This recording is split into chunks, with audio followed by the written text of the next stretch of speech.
একদিন ভীমসেন বিশাখযুব বনে মৃগয়ায় গেলে এক অজগর তাকে বেষ্টন করে ধরে। ভীম শত চেষ্টা করেও অজগরের বন্ধন থেকে মুক্ত হতে পারলেন না। অবশেষে ধীরে ধীরে তিনি দুর্বল হয়ে পড়লেন।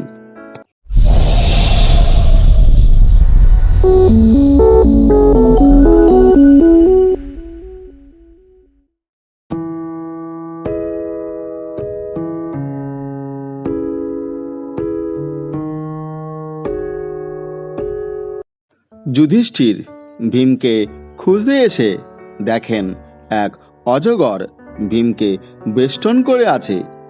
যুধিষ্ঠিরকে দেখে অজগর প্রশ্ন করলেন, ব্রাহ্মণ কে এবং জ্ঞাতব্য কি?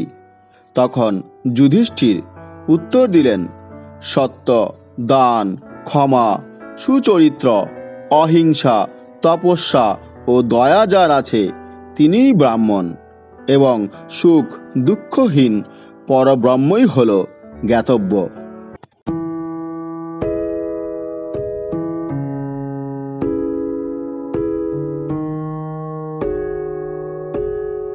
অজগর যুধিষ্ঠিরের উত্তরে সন্তুষ্ট হন এবং বিভিন্ন আধ্যাত্মিক বিষয়ে আলোচনা করে ভীমকে ছেড়ে দেন। এই অজগর হলেন তাদের পূর্বপুরুষ নহুষ, যিনি অগস্ত্যের শাপে অজগর হয়েছিলেন। যুধিষ্ঠিরের স্পর্শে অজগররূপী নহুষ শাপমুক্ত হয়ে পুনরায় স্বর্গে চলে যান।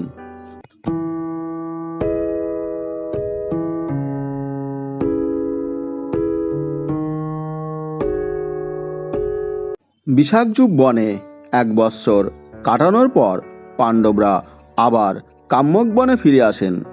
কিছুদিন পর সেখানে তাদের দেখতে শ্রীকৃষ্ণ ও তার পত্নী সত্যভামা উপস্থিত হন। এছাড়া মার্কণ্ডেয় মুনি এসে তাদের নানা ধর্মীয় উপাখ্যান শোনান। মার্কণ্ডেয় চলে গেলে পাণ্ডবরা পুনরায় দৈত্যবনে গিয়ে বসবাস করতে লাগলেন।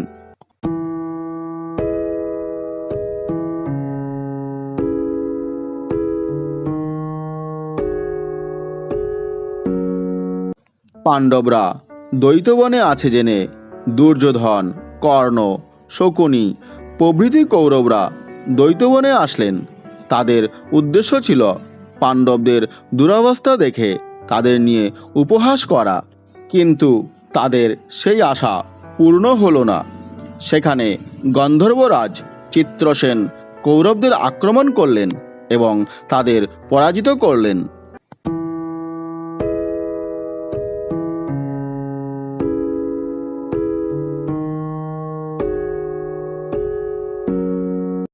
তখন কৌরব সৈন্যরা পাণ্ডবদের শরণাগত হলে পাণ্ডবরা চিত্রসেনকে পরাজিত করে কৌরবদের মুক্ত করেন। ফলে তারা লজ্জিত হয়ে পুনরায় হস্তিনাপুরে ফিরে যান।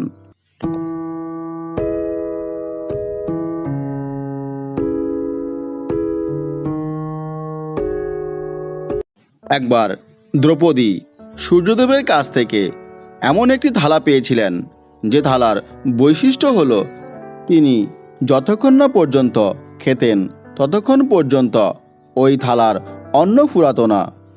কাম্যক বনে থাকাকালীন একদিন দুর্বাসা মুনি তার 10,000 শিষ্য নিয়ে পাণ্ডবদের অতিথি হয়েছিলেন।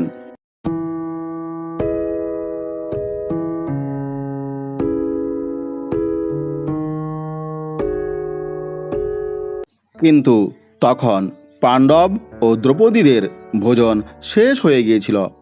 দুর্বাসা মুনি স্নান করতে যাওয়ার পর দ্রৌপদী কৃষ্ণকে মনে মনে স্মরণ করতে লাগলেন। কৃষ্ণের কৃপায় দুর্বাসা মুনি ও তার 10,000 শিষ্যদের মনে হলো যেন তারা আকণ্ঠ পর্যন্ত ভোজন করেছেন।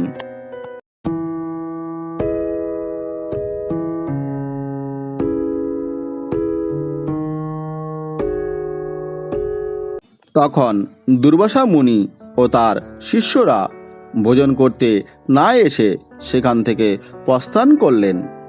একবার জয়দ্রথ কাম্যক বনে এসে দ্রৌপদীকে দেখে মুগ্ধ হন এবং তাকে একা পেয়ে হরণ করেন। পাণ্ডবগণ মৃগয়া থেকে ফিরে দ্রৌপদীর ধাত্রীকন্যার মুখে শোনেন যে দ্রৌপদীকে জয়দ্রথ হরণ করেছে।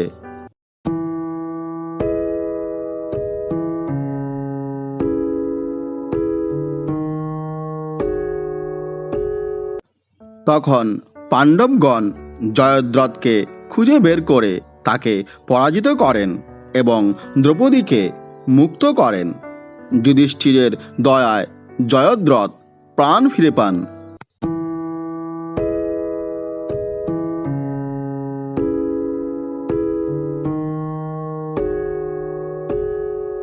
হ্যালো ফ্রেন্ডস, ভিডিওটি কেমন লেগেছে? যদি ভালো লেগে থাকে তাহলে অবশ্যই লাইক, শেয়ার এবং কমেন্ট করবেন। আর হ্যাঁ বন্ধুরা, চ্যানেলটি অবশ্যই সাবস্ক্রাইব করবেন যাতে নতুন কোনো ভিডিও আপলোড হলে সঙ্গে সঙ্গে আপনাদের কাছে তার নোটিফিকেশন পৌঁছে যায়। ভালো থাকবেন বন্ধুরা, দেখা হবে পরবর্তী ভিডিওতে। আজকের মতো এ পর্যন্তই।